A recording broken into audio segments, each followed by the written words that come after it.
Okay, so good evening and good morning to everybody. Now today, let's continue with our topic, knocking down the Mount Sumeru. There are some feedback after last time's talk. I still remember that 10 years ago, I came to Vancouver and I guided a 7-day intensive Chan retreat. It was just like we also went to some chore practice during the 7-day retreat. And now we can see that our gardens is quite different now. Yeah, so that was 10 years ago. And yeah, the method I guided in that retreat was the method of Chan Master Dahui Zhonggao. That was quite interesting and good memory for me. Yeah, so today,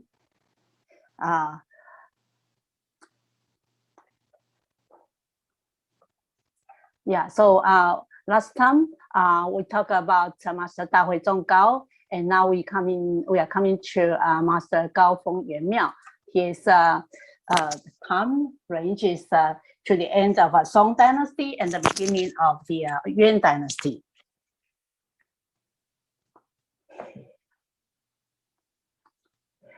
We can see that his teacher master, last time we know that Dahui Zhonggao's teacher is Yuan Wu Keqin.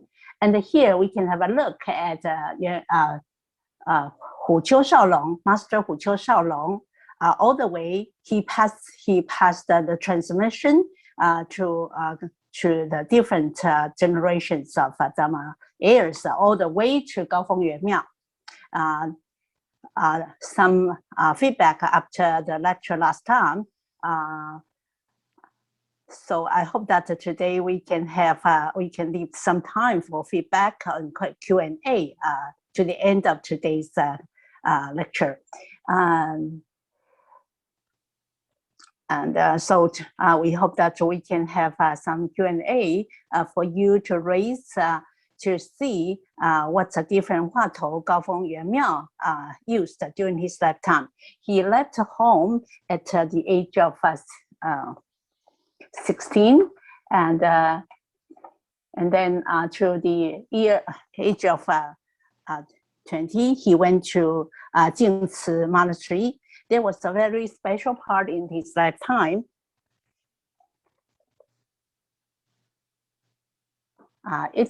It is very special part of him that he set up a 3-year time frame for his practice. He just set this as his goal. So we can see that he has a very great aim and a goal of practice. So while I was preparing for the information about Master Gao Feng Yuan Miao, it was during this Tokyo Olympic period. And so you can see that while I was preparing for the materials of the master, I was also watching the games.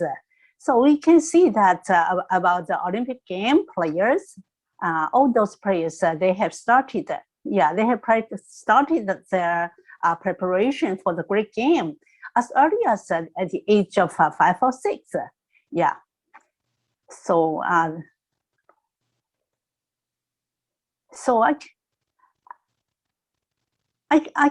can feel, I was so impressed that all these athletes, their spirits and their strong will in the game is can be compared to the great aspiration of the great Chan masters.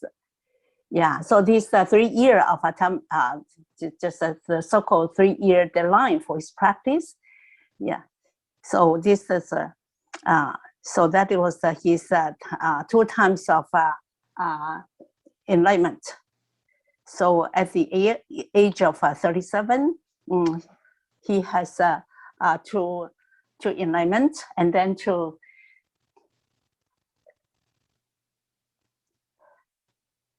then to the age of 44, he went to a very special place, and he lived there for 15 years. He lived there in seclusion. And so from such a special life story, we can see that this is a very special Chan master, and many practitioners admire him and always try to follow him. And once his place was crowded with practitioners, disciples, he just escaped them. Yeah, so that is very special.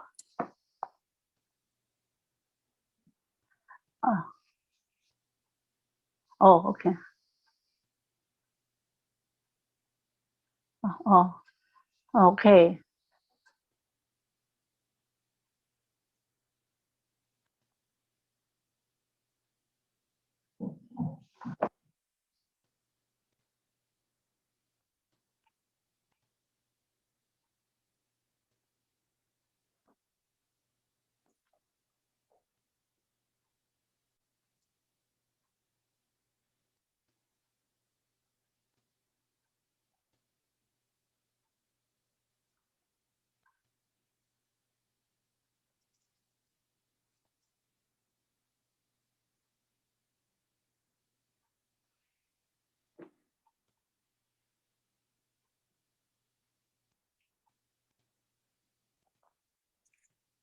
Okay, thank you.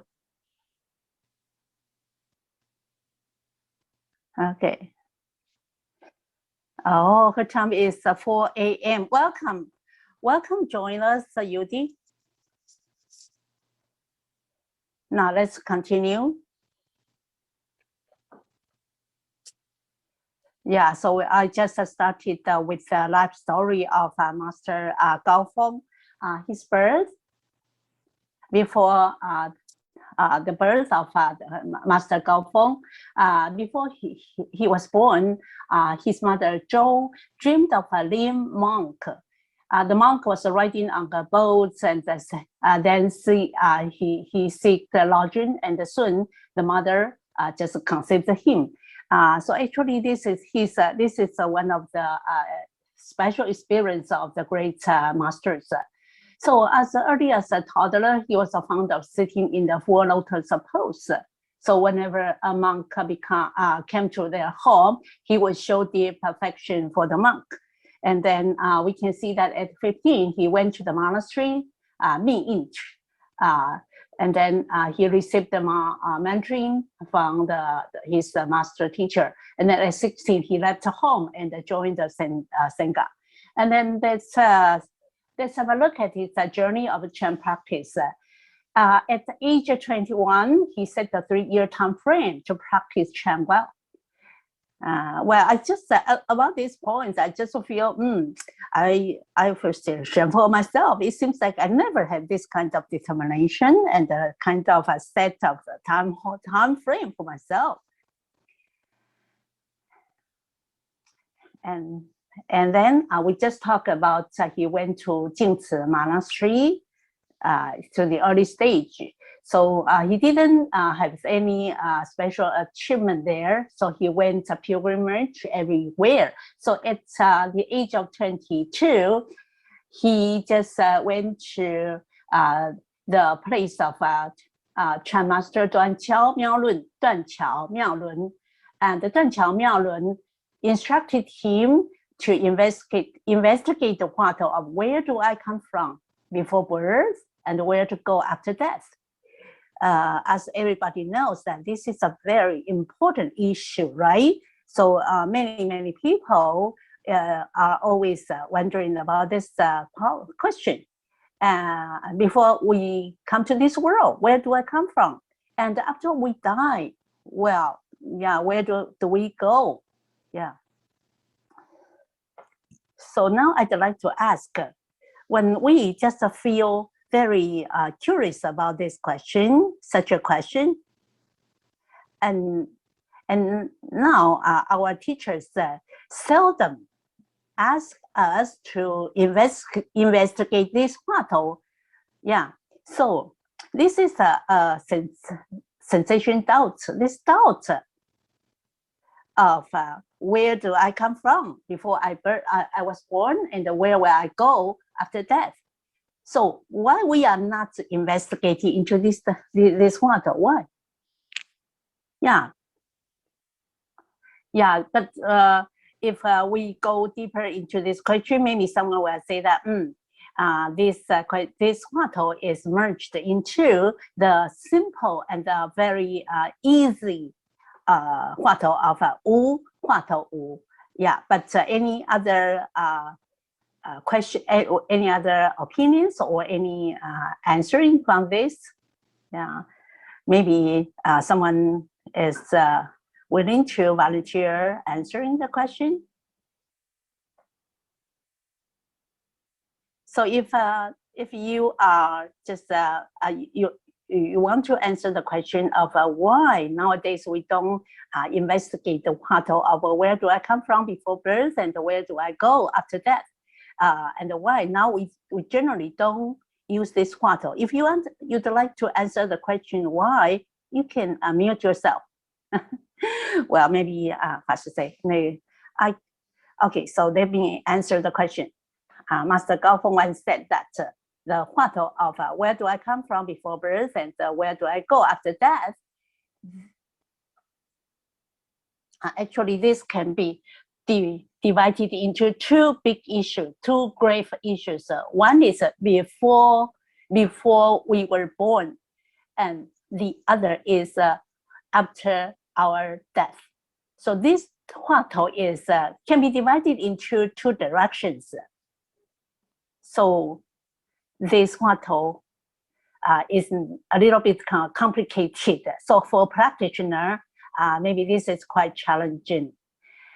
And furthermore, this master teacher, Master Duan Qiao, Miao Lun, he didn't have just a complete or detailed instruction on this Huatou. So Gao Feng Yue Miao was confused about this Huatou, but he didn't make much progress in this Huatou. So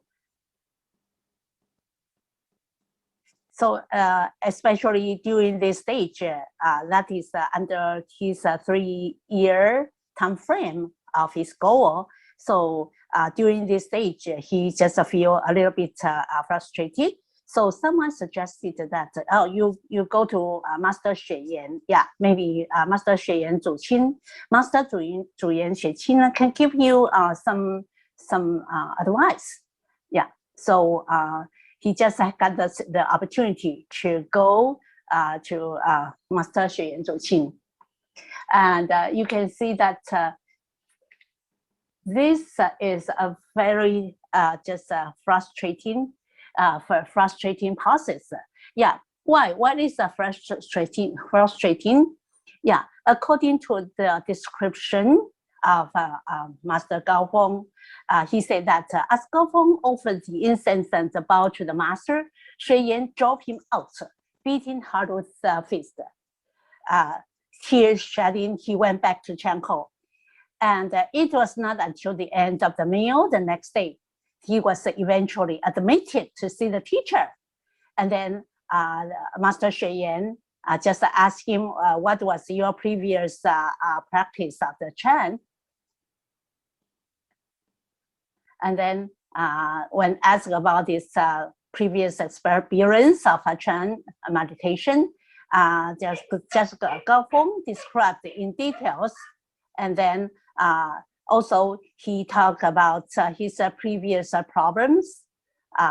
But as he was describing these problems, he found that all those problems and the confusions were eradicated. Yeah, so he was so happy to see that. So at this moment, Master Xue Yan asked him to use the Huatou Wu instead. You still remember that in last lecture that Da Hui Zonggao asked his disciples to use a very simple Huatou of Wu. Yeah, and here we don't know whether this Wu suggested by Master Xue Yan is there any other background. But anyway, after the suggestion and instruction of the Master Xue Yan, he started to use the Huatou of Wu. And to the beginning, he worked very hard, very diligently on this method, the Huatou. And he just described the state of his experience of using this Huatou. He said that, he found out himself as one person lightened up in the dark room, and the person in precarious situation get rescued. So maybe you can see that he got enlightened this way. No, of course not yet. Then he just continued the practice. Well, so he kept on working day by day. And then Xue Yan also made him perform a daily visit so as to check his progress, so that he didn't proceed with the method. And then he just got into the room of the Master Xue Yan. Yeah, so after just when the Shifu just asked him to come see the master, he entered the master's room every day, and he was asked, "What's the practice today?" We can see that if your Shifu, your master, asks you this question, "What's the practice today?" Well, just like all those athletes, they just work so hard every day, practice over 6 or 7 hours a day. They're really serious, diligent, vigorous in the practice. So his answer becomes more and more specific, and so the master just a little bit happy with those answers. So Master Xue Yan gradually changed the questions into, hey, the question becomes, who is dragging this course? Who is dragging this course? So each time Gao Feng went into Xue Yan's room, he was asked the question, and before his answer was replied, before he can finish his answer, he was driven out. He was beaten very hard with a fist.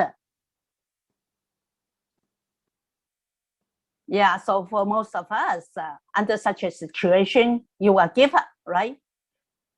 But now this is a very good example for us, right? You keep on working hard, and then gradually he never gave up, and he continued his practice.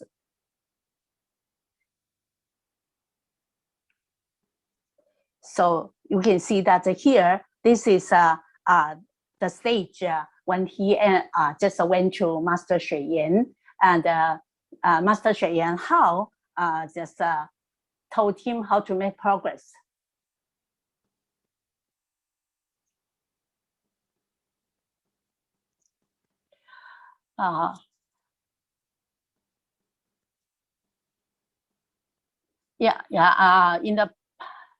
In the past, I have talked about the papers of Dr. Xu's writing, and this writing was about Master Gao Feng's states of enlightenment. Yeah, so it was so that's an example of the description about Master Gao Feng's first experience of awakening. He just went visiting different places, just like a pilgrimage to every different places, so as to seek teachers, seek instructions proper for his practice. So at this day, at the age 24, you remember that before this stage, he was practicing with Master Duan Qiao. Yeah, so this time on this special day in February, so during the so on this day, March 16th, Guang happened to dream of the Huatou, which was taught by Master Duanqiao Miaolun. The Huatou was a myriad of dharmas return to one. Where does one return to? Then from then on, the sensation of doubt kept on lingering in his mind, so making him unable to distinguish daily trivials matters and forgot about the meals. Well, it was now let's have some reflection on my personal experience. It was back in 1992. I went to see CDC in New York to join a intensive Chan retreat, and that was guided by Master Sheng Yin, our master. Yeah, so yeah, one of my fellow practitioners then just told me about Master Sheng Yin's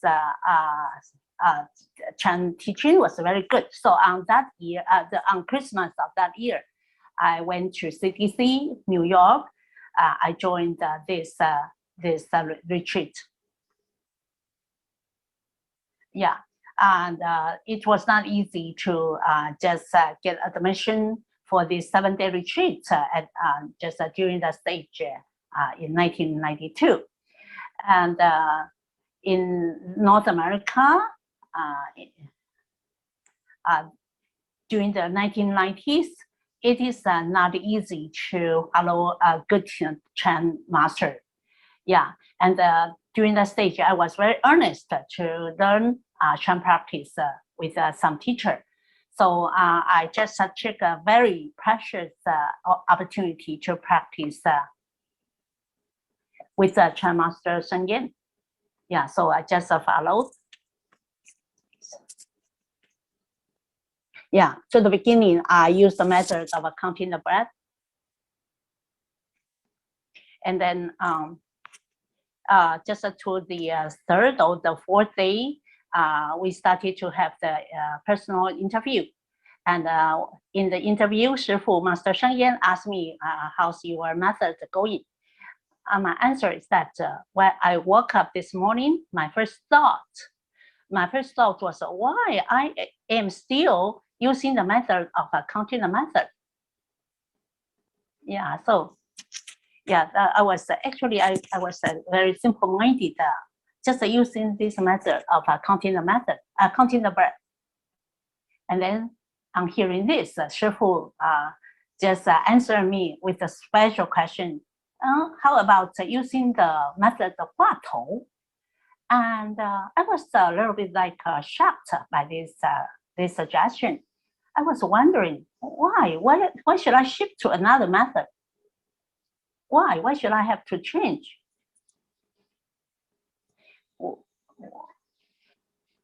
For just generally speaking, most people just say, okay, the master told me to do so, I will do it.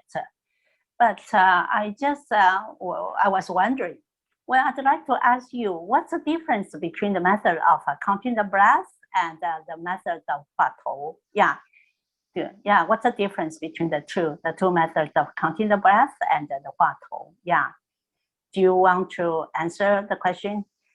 Okay, this one. So can I answer you the question? Just roughly answer your question. Counting the breath is generally speaking is just introductory for beginners. It's easier to use, but for for some advanced practitioners, especially for one who is aiming at the goal of getting awakened, it's better to use the method of silent illumination or the Huatou. Yeah, so if you want to go deeper into your practice, yeah, so in Shifu's answer to me was very, very simple. Because you know that Shifu, he can see through your mind, right? He said to me, okay, counting the breath.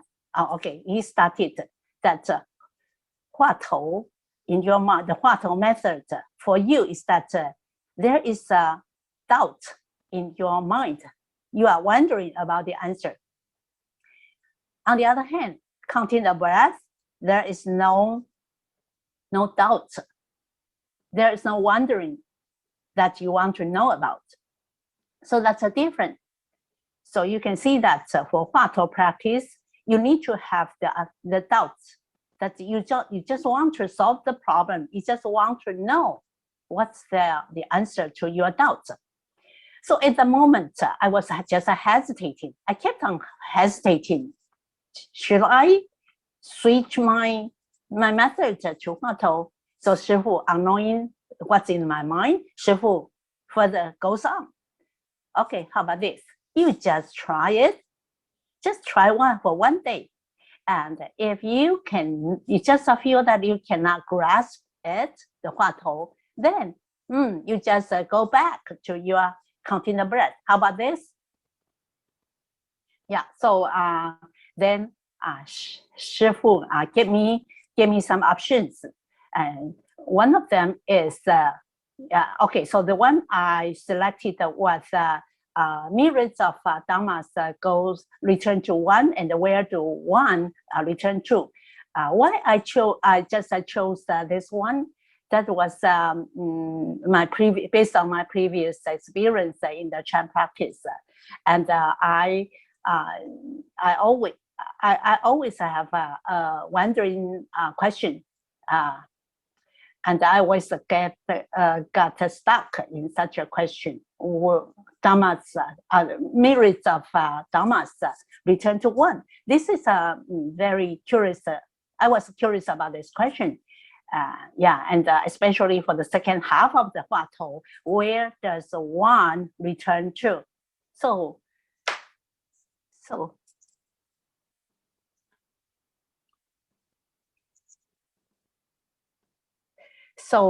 in this part, in this passage of Master Gaofeng, we can see some progress in his using this Huatou. Yeah, so just as according to his description in this passage, he says that from then on, the sensation of doubt kept on lingering in his mind, making him unable to distinguish daily trivial matters and forget about the matters. Yeah, you can see here, he didn't know what's about during his lifetime. Yeah, he still just goes on with his meals, his washing. Yeah. Then on the next day, that is, he saw some monks coming out of the Chan hall. They are just proceeding to some halls, and he knows that he is doing something. So he unnoticeably joined the queue, proceeding toward the hall where all the monks started chanting sutra in a memorial service. As Gaofeng happened to raise his head, he caught the sight of the verse on the portrait of the fifth Patrick, and he saw the two lines. It says that circling around in 36,000 days of the 100 years, it turned out exactly to be the same guy. Wow, this is a very critical words, very critical phrase. Like life after life, what is the one who keeps on circling around in the cycles of the life after life? You still remember that in the past, he was asked who is dragging this cause. So to this point, all of a sudden, the Huatou pushed by the old monk, the one dragging the cause, was smashed to pieces, and his soul was scattered, just like the heavy burden on the neck was relieved. Yeah, of course, we cannot really imagine what's that about, but well, anyway, because of the last two lines of that verse, we can see that all the mountains and the rivers are all just shattered. And it is just like he has relieved all the 120 kilograms of the burden on his shoulder, because during his Tao sensations are remaining in his mind. He cannot find a way out, and it was just like a heavy burden was on his shoulders. Yeah. So at this point, at these last two lines of this verse, he was relieved with all of this. So this moment, he was so happy, overjoyed with this. So it was accidentally, just happened to be his 24th birthday. And it's also the deadline of his own expectation, the 3-year time frame. So to this point, he went to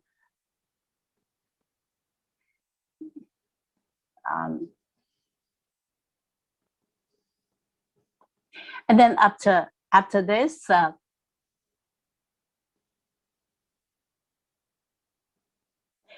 so after this, the next day, he went to his previous master, and the master just asked him as a pastor, just say, who is dragging this course? And he say, he just shout. Gao Feng just shouted back to the master, and the master say, hey, why you didn't answer? He said, now today you cannot hit me. And the Shifu say, why not? And he just went out without answering any question. He just went out just like proudly in a rush. So the next day, Master Zhu Qin asked you the same question. Just the myriads of Dharma. Myriads of Dharma return to one, and where does one return to? And then he just answered in this special way. It is just like a dog licking pot with the hot oil. Yeah, so this is about some Chinese rhyme, some Chinese poem, and this answer make his teacher, Master Xue Yan, say that, where did you learn about this trick of answer? And his answer was such. I just want you to keep on wondering about my question. So this is a very interesting just interaction between he and his teacher. So this is about his first experience of awakening.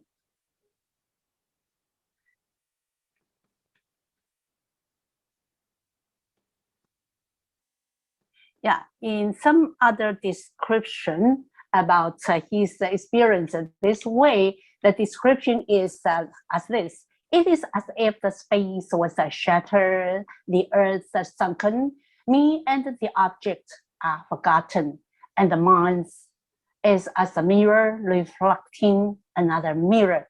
So to this stage, his level is just like a mirror. And the story goes on, and Gao Feng continues his diligent work on the Huatou. So that is the next experience of awakening. That was at 33. Let's have a look at his second experience of awakening. At the age of 28, as Xue Yan went to Tianning, and Gao Feng went along and served as the master's attendant. One day, Xue Yan asked him, are you the master of yourself during daytime? Gao Feng answered, sure. And Xue Yan went further. How about during sleep at night? And Gao Feng replied, absolutely, I will. And Xue Yan pushed further.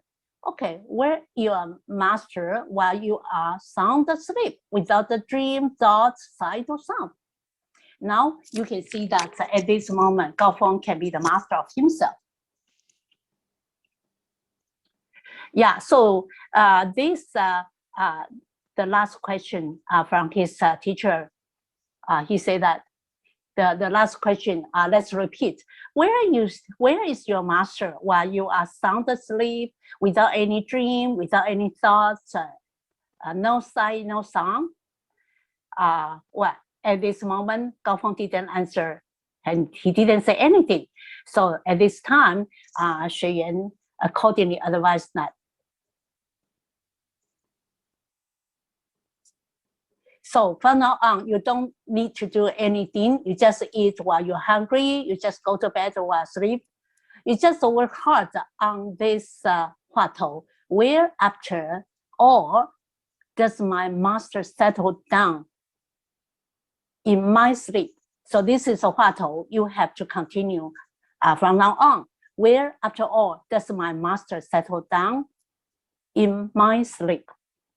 So with this Huatou assigned by his teacher at this age of 28, he continued. So this practice continued, and he kept on working this Huatou on 5 years. So one night, sleep time is a critical time for most Chan masters. Well, you can see that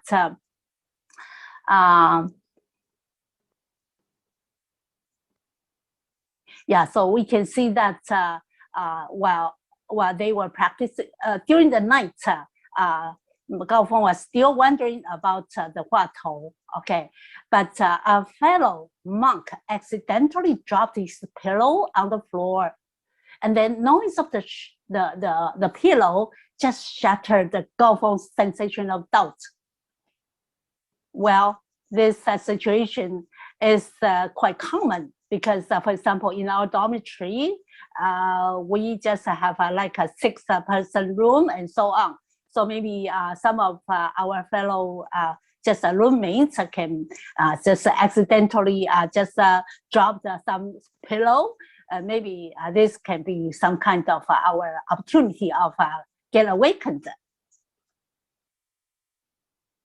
But here, the noise, the sound of the pillow falling, just shattered all of Gaofeng's sensation of doubt. And this makes him just feel like he was jumping out of a big net. Because, during the night, he was still working on his Huatou. And he is just a very serious about all those doubts in his mind, those subtle doubts. And he was working hard on that part. But on hearing this sound of the pillow dropping, he just feel like, wow, all those questions, all those complicated ideas were all gone. Everything was gone, eradicated.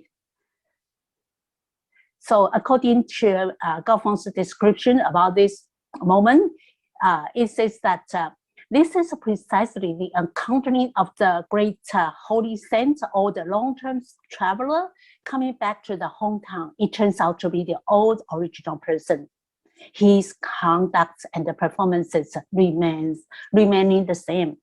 So this is a very special experience of his second awakening. So that is after his awakening in the year of the year of his second awakening.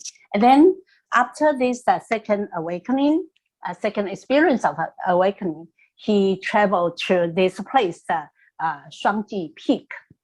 This Shuangji Peak is in the Wukang.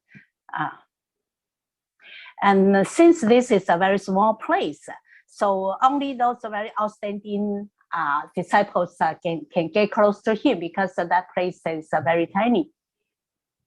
So actually, this is a very a time of turbulence because of the invasion from the northern Mongol armies are very common, frequently invasion.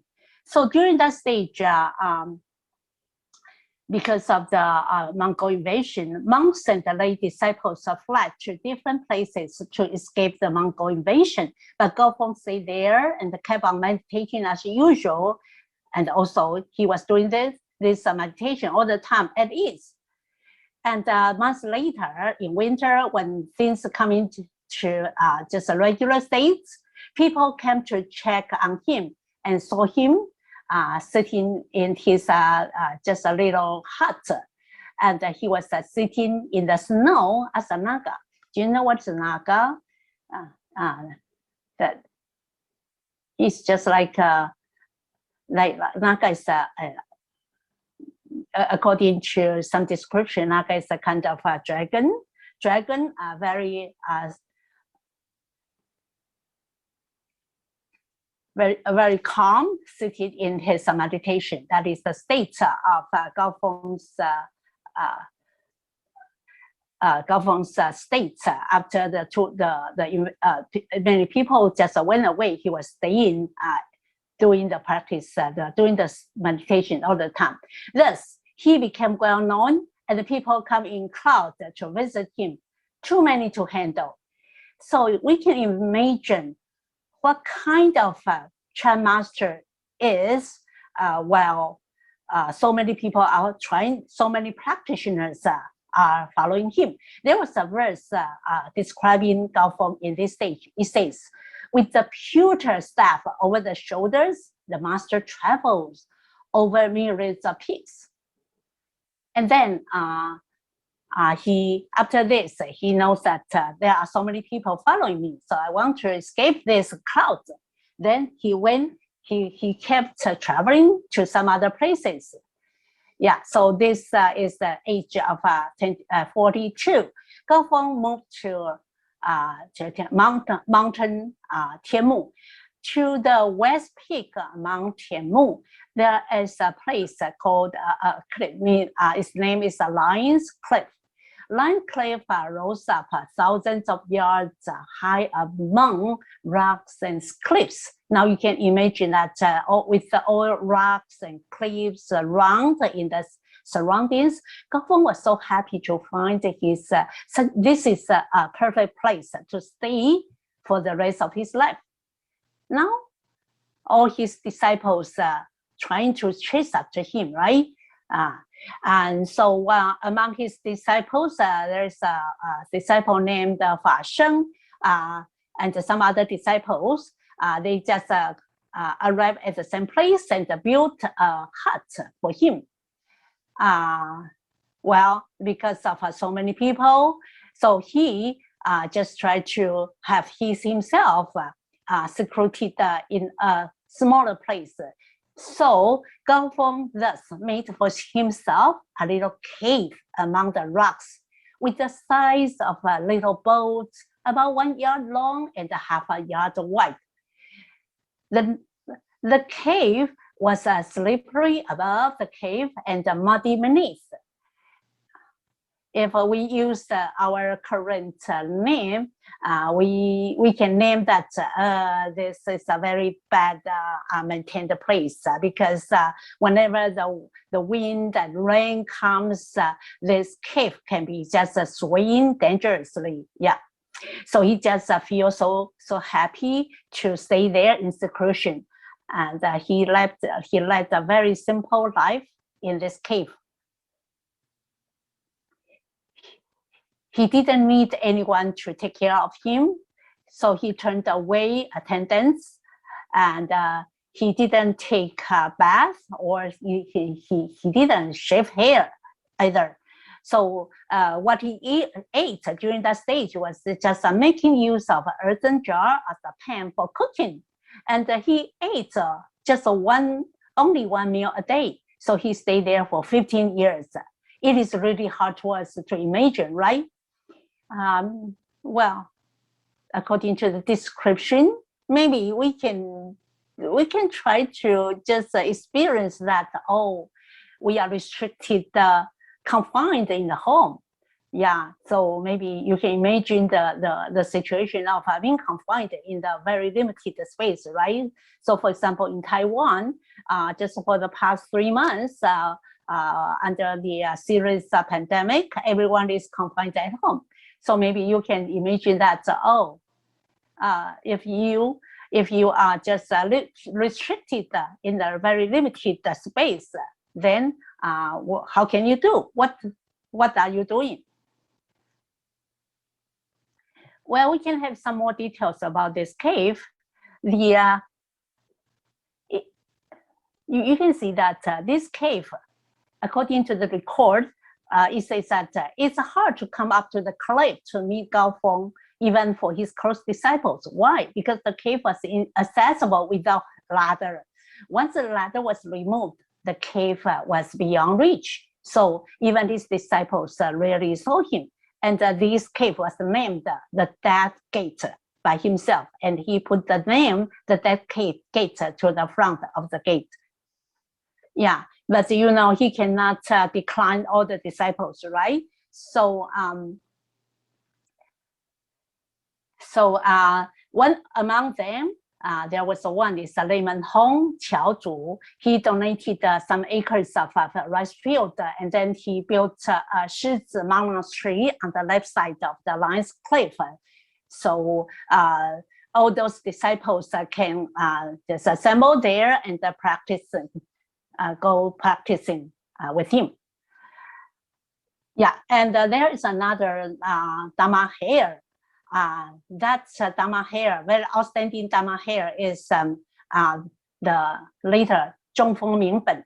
So at 49, the age of 49, this young person at the age of 24, Liao Yi or Zhongfeng Mingben, he went up to the cliff to pay respect to Gaofeng. Master Gaofeng was so happy. He was overjoyed on seeing this Mingben. This Mingben was such a very special and outstanding young man. So Gaofeng wanted to tonsure him, to shave his head, and to join the practice. But Mingben rejected because he said that my father do not approve with me. So Gaofeng just said, well, I think this is a very common case, right? Among all of our fellow monastics, some of them have been very seriously just disapproved by their parents, right? Yeah. So, yeah. For example, if this kind of disapproval from the family, it is a very big obstacle, right?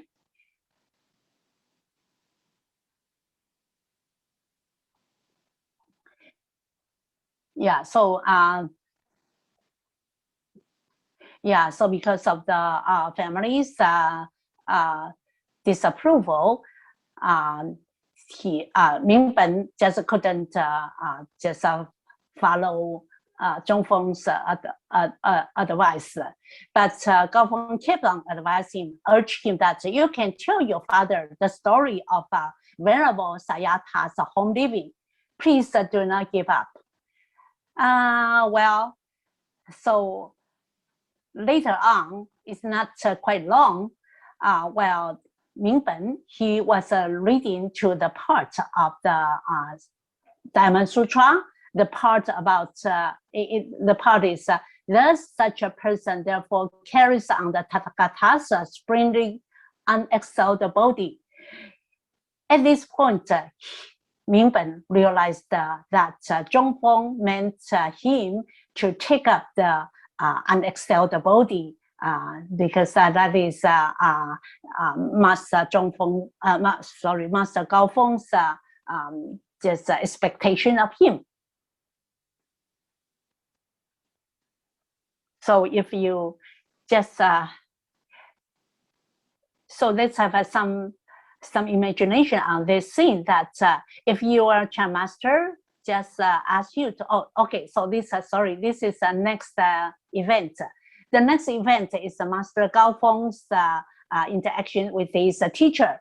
So that was at the age of 50. Master Xueyan sent to death some items to Gao Feng, and also he invited Gao Feng to join him.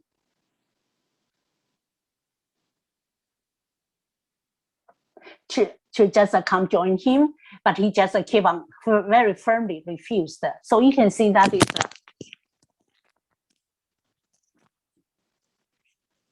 a very so that is a very special attitude of Master Gao Feng. Yeah. So Master Gao Feng stayed there for 15 years. And a very special part is there is a lay practitioner, Qi Tingfa. He donated some land and built a great awakening Chan monastery for him. So we can see that he has many disciples trying to support him all the time.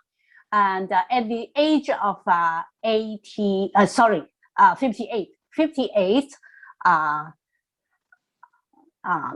well, just on this day of November 26th, his disciple Zhu Yong and Minshu came to visit the master. And unexpectedly, the master instructed them to take care of some matters after his passing. So this is very surprising and unexpected to these two disciples. And then 5 days later, Gao Feng said to the assembly, for the past 3 decades, I have been very boldly speaking on the prajna. And for me, I feel very just guilty all the time about this speaking. So to the end of my life, I'm leaving behind the verse. And well, this verse, maybe I don't want to annoy any of you. So it's just up to you to take it or not. Yeah. So anyone want to place to settle it down? So everybody is silent. So after pausing for quite a while, he said this verse: "Be off by a hair, the distance is as far apart as heaven from earth." So actually, this verse is from the verse of faith by another Chan master, and this is the last 2 lines from that verse of faith. Yeah, so this is very special. Well, in the key point in that verse is that well, the great path is not difficult at all. It's only, all the problems comes only from the discrimination. So do not give rise to love and hatred. If you do not have the discrimination of love, affection, and hatred, then you will be able to eradicate and cut off all those duality. So here, the last 2 lines left by Master Gao Feng, it goes, be off by a hair, the distance is as far apart as heaven from earth. Now, this is a very special verse, right? For example, I can just recall myself that the states of my practice before my joining the Sangha community and after I become a monastic, what's the difference? Yeah, so just this one tiny point of distance, you can be just get enlightened. So I myself, I have some very special realization. It goes in the experience of this player. She just reflected on her performance. She said that it's only this very tiny point, I got lost. I just lost the championship. Yeah, so you can see this tiny point of difference. It is the critical point. Well, these are very simple and very tiny point. The distance so short, so just a hair, but it is as far apart as heaven from the earth. So there is just one of our members.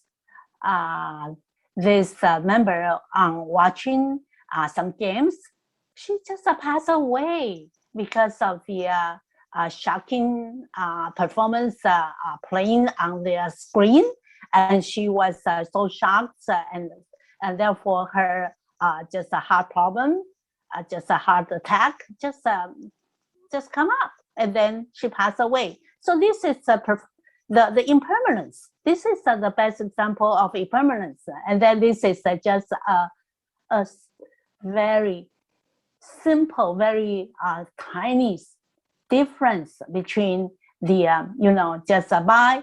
This is a good revelation of this verse. Be off by a hair. The distance is as far apart as heaven from the earth, right? And so we can have a look at the last words Master Gao Fengyue Miao left for his disciples. The verse says that, thus I come, not entering the death gate. Thus I go, not existing the death gate. So here about the before I come, thus I come, not entering the death gate. Thus I go, not exiting the death gate. Now, from these two lines, you can see that before come and go, he just kept remaining there, dwelling there with ease. Yeah, so for him, the death gate is just a place easy for him. He stayed there with ease for 15 years. Yeah, but how about us? If we just keep on reflecting on our own performance, and then while I was reflecting on my reaction to some happening, some accidents in my lifetime, I was wondering if I am deeply influenced, affected by those difficulties or sad stories. And my answer to myself is yes. Yeah, so I know that I need to work on. I need to work on hard with this, how to face the big and the grave issue of birth and death. Okay, so the next line of his last verse is, the iron snake penetrates the ocean, knocking down Mount Sumeru. We can know that according to the Buddhist scriptures, the Mount Sumeru is in the center of the universe, and up above the Mount Sumeru, there are layers and layers of heavens, and limitless layers of heavens, and underneath the Mount Sumeru, there are oceans and lands. That is the worlds human beings are living. There was a Guang which goes this way. The question from the disciple was that when the practice has achieved such a state of no thought is arising, and then what is the state? And this Master Yunyan answered that just one word, Mount Sumeru. So what is the answer indicates? Yeah, so the master's answer actually has very clearly just cut off the doubts in the question, the core question. The core question in the question is that if you have no doubt, there's no doubt anymore in your mind, well, you are already at such a the point of awakening. So that is what he answered Mount Sumeru. So when you have just entered such a stage of just no doubt at all, then, well, your mental power, your willpower is strong enough to knock down Mount Sumeru. Yeah, so this is a very famous line among all the practitioners of the Huatou. Yeah, so actually we can make a good use of these lines. Yeah, if we are really earnest on the practice, our aim should be on this goal of knocking down Mount Sumeru, right? That means you have to keep on vigorously practice, and then you will be able to cut off all the obstructions, cut off all those different doubts, sensations in your mind, and then you will be able to the so-called knock down the Mount Sumeru. So that was at the age of 58. So after he said this, he passed away in peace and tranquility. Yeah, so this is the end. Okay, so do you need to have a break?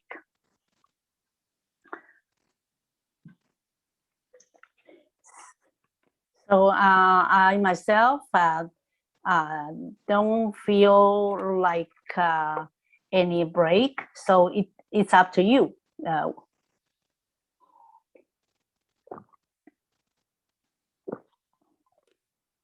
So if you need to take a short break, you can go ahead for yourself. So let's continue. Yeah, so let's continue with the second half. Let's start from Gao Feng's teaching of Chan meditation. Yeah, today I will focus on the how to make use of the Huatou. Yeah, so we know that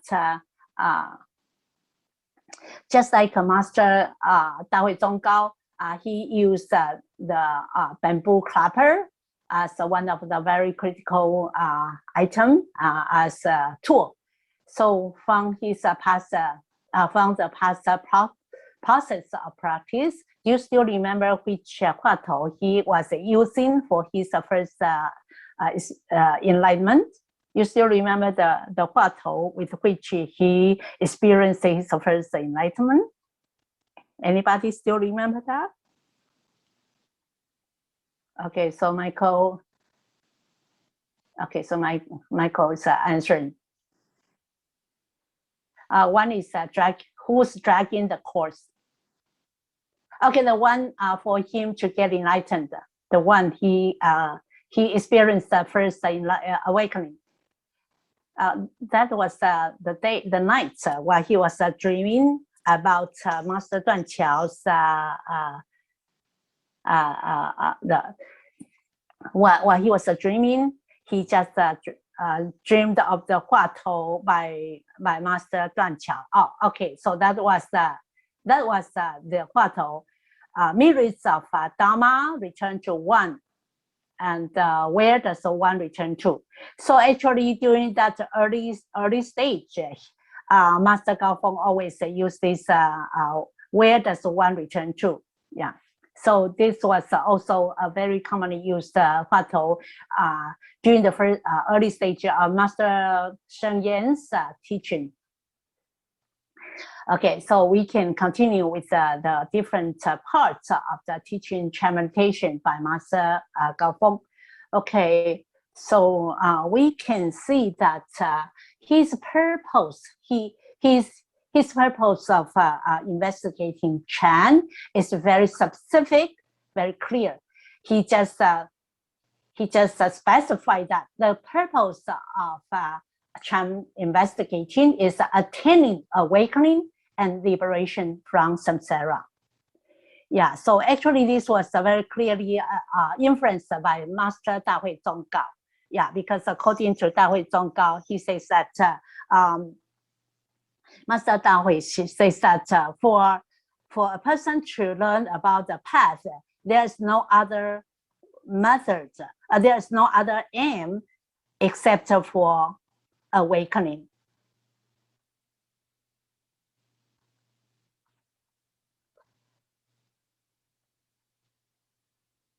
So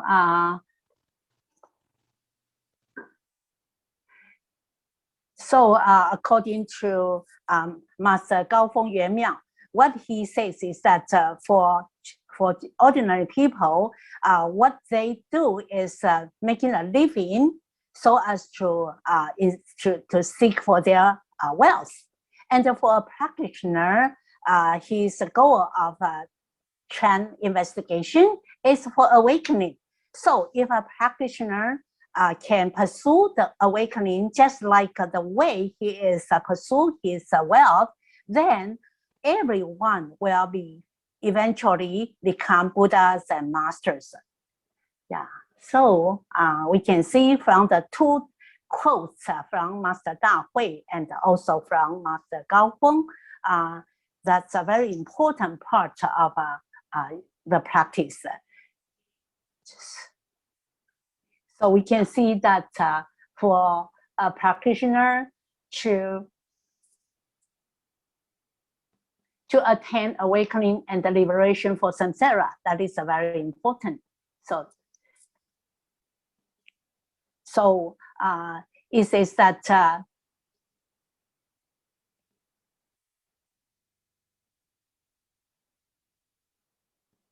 so we can see that from this passage, it says that the matter of birth and death is a grave matter, and impermanence will come very soon. We don't know where we come from before birth. This is the grave matter of birth. And we don't know where we will go after death. This is a grave matter of death. So this grave matter of birth and death is the core of our Chan investigation. And also this is the aim for us to attain Buddhahood. So this is a very important goal and a very important key critical doubt for us to have this doubt of about this matter, about this grave matter of birth and death. Oh, yeah, but we must know that this is a little bit like a complicated Huatou, just like I have explained earlier, because this is can be divided into two parts. One is about the birth, and the other is about the matter of death. So make it simple through another way of a method. According to Master Sheng Yan, he says that for a practitioner, you have to go through the stages of from the scattered mind to concentrated mind, then go to the unified mind, and then the ultimate goal is to have the no mind. So this kind of gradual stages is very useful and more practical. So for Master Gaofeng Yuanmiao, he kept on just using this method of this Huatou of the grave matter of birth and death. And another part of the goal of Chan investigation, Master Gaofeng says that there's only one or two phrases or words which are left behind by the Buddhas of the three periods of time, also from different masters in the past. All these words of wisdom, the goal of them is for all the sentient beings to transcend samsara and to just cut off all the cycles of birth and death and transcend the three realms of existence. So we can see that these are all challenges for us, because for us, for example, while we are facing the passing away of our loved ones, then what is our attitude? What is our emotion? What is our mental state? So in reflecting on this, we can check whether we are able to just go through the just gates or the barriers of the grave matter of birth and death. So when we are very clear about the grave matter of birth and death, then what is the important things about the Chan investigation? Now let's have a look at the three essentials of investigating Chan. The first one is to have deep-rooted great faith. Second one is to have a great furious determination and diligence. And the third one is to have great sensation of doubt. Okay, so what is the first essential about? The first essential, to have deep-rooted great faith. It is just like if you are able to have firmly and clearly aware of this matter, that will be as solid as the Mount Sumeru that you can lean against. And then about the second essential, according to the description by Master Guang, he goes like, if you have this kind of great furious determination and diligence, it is like you have come across the villain who murdered your father, and right then you would want to cut him in halves with a single straight cut of your knife. Well, maybe you say no, for Buddhist practitioners, you should not kill a person. It's just like a violating of the precept of no killing, right? But for a Chan practitioner, especially for this kind of Huatou investigating, well, this kind of determination, furious determination, the strong mental power is the power to push him forward on his practice. Yeah. So for example, this kind of power for killing some evil guy, just like the person who murdered your father, you stop this person by killing him, then you will stop further killing by this guy. So this is a very strong determination. Yeah. The third essential is to have great sensation of doubt. So we can see that So the first one is the deep-rooted great faith, and the second one is to have the great furious determination and diligence. And also we come to the third essential, that is to have the great sensation of doubt. So this great sensation of doubt, it is just like you have done an act of utmost excellency privately, and now it is going to be exposed. So this is a description by Master Guang. Yeah, so yeah, we can just say that for my seniors, my parents, while I was still a young kid, I sometimes heard that my parents were talking about something in private, and I was wondering what they are talking about in Japanese. And I kept on wondering what should they be? We just speak in such a sacred way. Well, this is a kind of a doubt in my mind.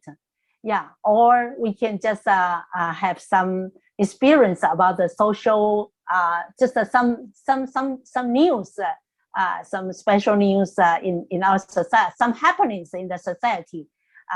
All those detectives are trying with all their heart to just break through all those mysteries of some murder, cases of murders and so on. So with this kind of sensation of doubt, that can push you through your obstacles.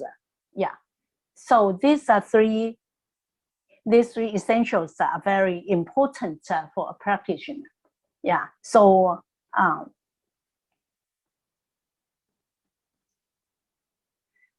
according to Master Gaofeng, he says that if a practitioner can embody the three essentials, he said that I bet that you will succeed in achieving the goal. You don't need to fear that the turtle would escape from the urn. This is a very important promise. Let's continue to the first essential of the deep-rooted great faith. So we talk about the sensation of doubt, right? So here, what's the relationship between the three essentials? According to the master, he says that faith is the essence of doubt, and awakening is the function of doubt. Faith is the essence of doubt, and awakening is the function of doubt.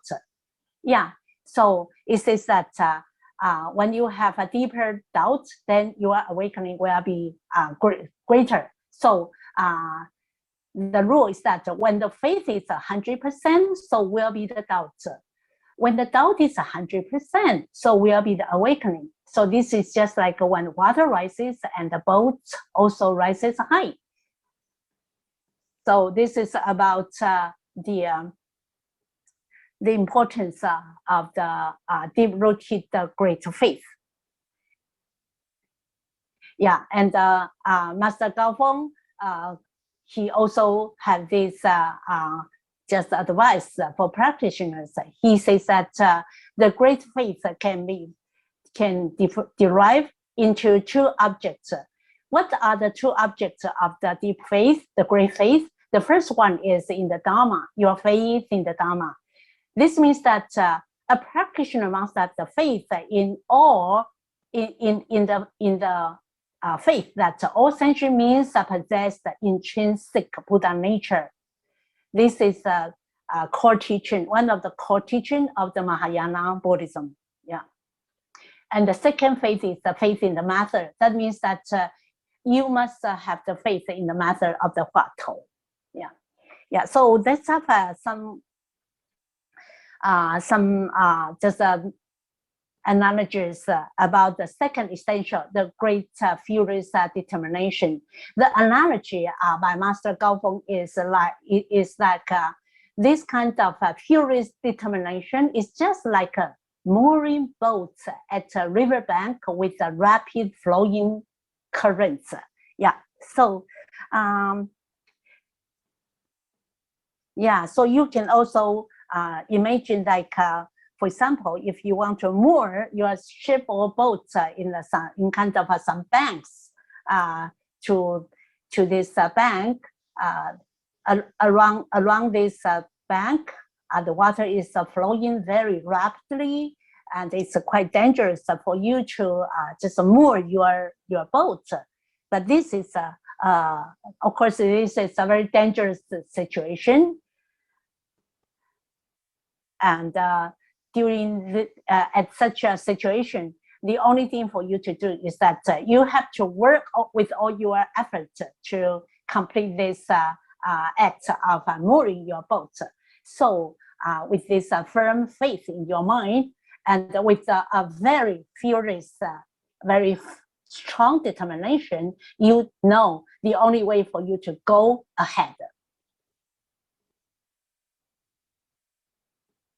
So according to Master Gaofeng, he says that do not matter whether you are safe or in danger, you are gaining or losing, or right or wrong. Just focus on using the method during day and night, forsaking all different meals and sleep, reading of rumination and worries, just from one thought to another. And then when you are able to do this, you will be firmly grounded on your feet. And then just like clenching your jaw, tightly holding the end of the rope, not a single moment of going wrong or astray. Yeah, because once you have any kind of going astray, you will be just different, just far apart, just like the heaven from the earth. So Gao Feng's analogy here is like this. Should anyone be there to remove your head, amputate your limbs, or to cut off your heart and livers, or even take away your life, you should never let go of the Huatou. And then only at this level, you are then somewhat practicing. So this is based on Master Gao Feng's personal experience of working hard with very strong determination and diligence. Yeah, just like what we say during the 15 days of the Olympic Games, all the players, while they are playing, they just want to just shoot the ball into the basket, right? With all their mind, with all their efforts. Yeah, so everything everything is cast off, only the goal in their mind. So with this mental mentality, you will be able to just attain your goal. Another analogy by Master Gao Feng about this strong and powerful determination is a very interesting analogy. It is a mosquito biting the iron ox. Well, I myself have been watching a mosquito. When the mosquito was trying to bite into my hand, my palm, I can see that there is with his sting, just very, just powerfully, just prick into my skin, and to the end of his pricking, he just waved the tail. Then he just flew away. Yeah, so this is a process, the process of a mosquito biting on the human skin. But here, the aim of the mosquito's biting is an iron ox. Of course, he doesn't have the place. He doesn't have anywhere to just plug into, right? Because that's an iron, the iron ox. Yeah, can you imagine the spot? Yeah. So when the mosquito is trying to pierce into the ox, well, maybe his tail will be broken, right? So at this point, when the tail is broken, the mosquito should continue with all his heart, with all his effort to continue piercing into the iron ox. Yeah. So when this mosquito keep on working hard this way, he will eventually be able to just get to attain his goal. But however, on the other hand, if your determination is not firm enough, your mind just keep on wavering, roaming here and there, you would always be a hungry mosquito, even you have reached the habit of neither perception nor non-perception. That is a very good analogy. Yeah. So according to Master Gao Feng, he says that there are two stages of giving rise to the great furious determination. The first stage is to make vows and to generate aspiration. That is very important to set up the goals till the attainment of one's enlightenment. And the next stage is that after you make the vow, you have to generate the strong willpower to investigate the Huatou, despite your safety or danger, gain or loss. So So sometimes during your practice, maybe you are give rise to kind of fear or anxiety and so on. Those are different situations. When those situation happens, the only way for you to do is return to the method. Return to the method. So for Master Gaofeng, what he returned to is the Huatou of where does one return to? Where does one return to? This is what the Huatou Master Gaofeng returned to when he wants to return to the method. And then let's come to the third essential, that is the great doubt sensation. Yeah, we can see that for this kind of, we say, sensations of doubt, there can be some different stages. From the beginning, that can be some very coarse, very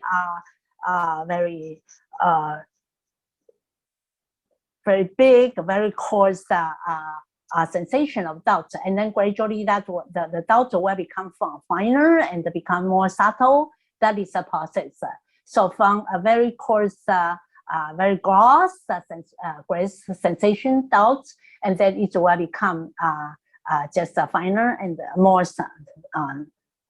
subtle. So according to the description, it says, so when one practices in accord with the three essentials, he will naturally enter the no mind samadhi to the end.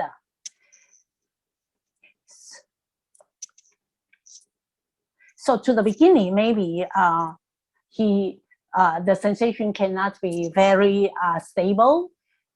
So here is a chart about the different stages of development of the sensation of doubt.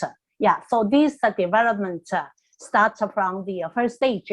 The stage is that without any wandering thought, no wandering thought at the beginning.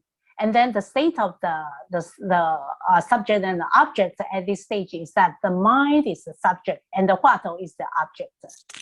Yeah. Then when the practitioner comes to the second stage of development, the doubt sensation will naturally comes up. The doubt sensation. Yeah. So to this stage, the state of the subject and object is the Huatou is the subject and the mind is the object. So maybe to this stage, according to Master Sheng Yan, this is the stage one just develops from the scattered mind to the concentration mind. Yeah. So here you can see that the object and the subject are just mutually just change their position. So here, because the Huatou will naturally come up. So so he will naturally comes to the next stage. The third stage is the unification of all. That means both the subject and the object will merge into oneness. So according to Master Sheng Yan, this stage is just like the practitioner is already just in the or wrapped in the big mass of the doubt. The big mass of doubt has just overwhelmingly just wrapped the person. All his body and mind has been focused on this Huatou already. This is a very strong mental power. So this is the third stage.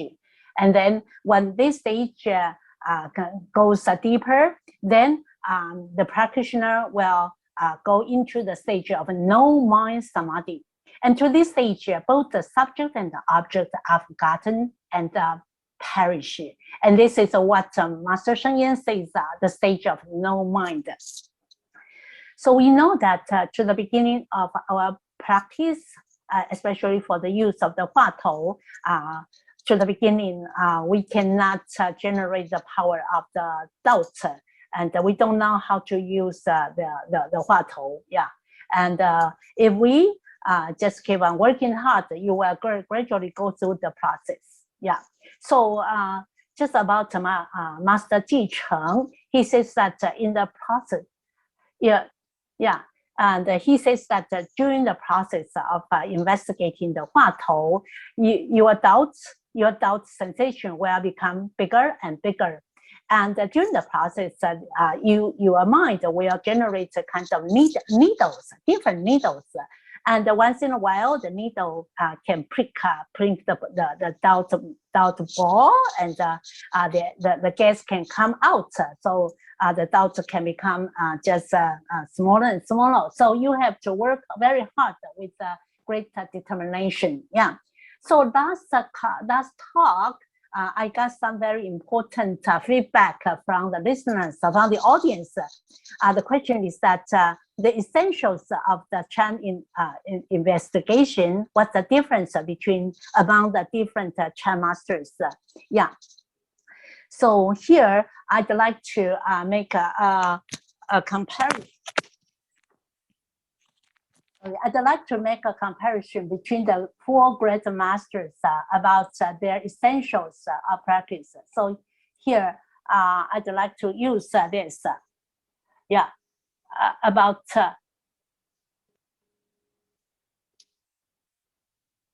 okay. So for Master Da Hui, Master Da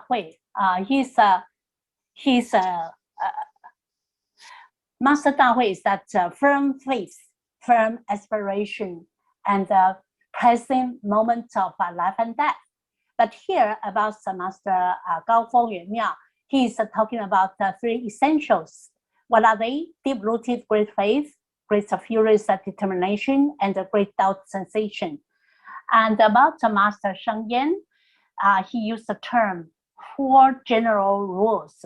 Number 1, great faith. Number 2, great vow. Number 3, great determination. And number 4, great doubt sensation. Yeah, so according to Master Zhong Fengming Ben, the disciple of Master Gao Feng Yue Miao, he used the term 3 states of mind. That is a great mind of faith, mind of liberating from samsara, and the mind of non-regression. And this mind of non-regression is just like similar to what Master Sheng Yan says about the great determination. So this is a chart just made just among the 4 great Chan masters. And so these 4 general rules by Master Sheng Yan. He mentioned the 4 great rules in one of his works on Chan meditation. So, according to another work, he has another. In addition to the 4 general rules of great faith, 4 great vows, and great determination, and also great doubt sensation. Here's one more. That is a great mind of repentance. The great mind of repentance. That is Master Sheng Yan's teaching on the essentials of investigating Chan. And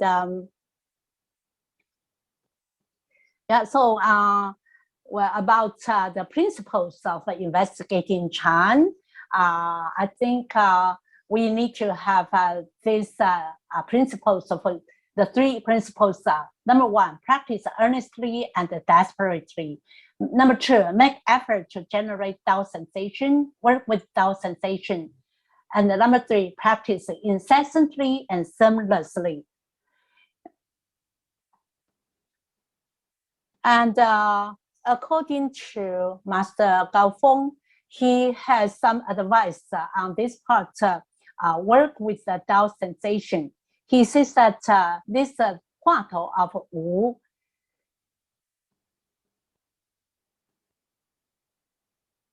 according to Master Gao Feng, he just reflected on his past experience. He said that the reason for unsuccessful practice of the Wu Huatou is that one has not had the moment of practice in an effort-saving way.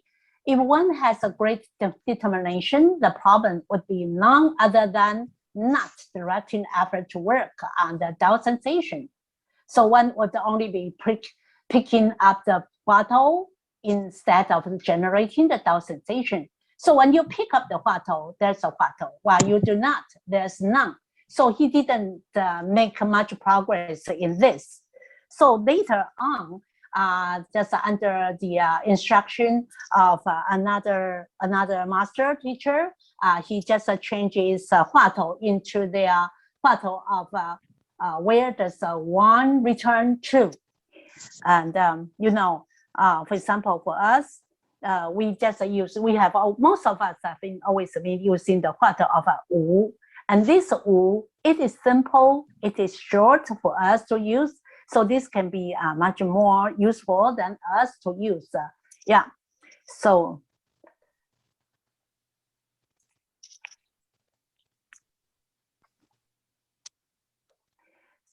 about Master Zhongfeng Mingben.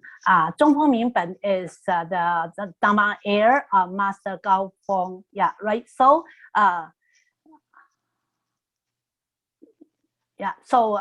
according to Master Zhongfeng, he says that since my teacher he shifted his Huatou from the where does one return to?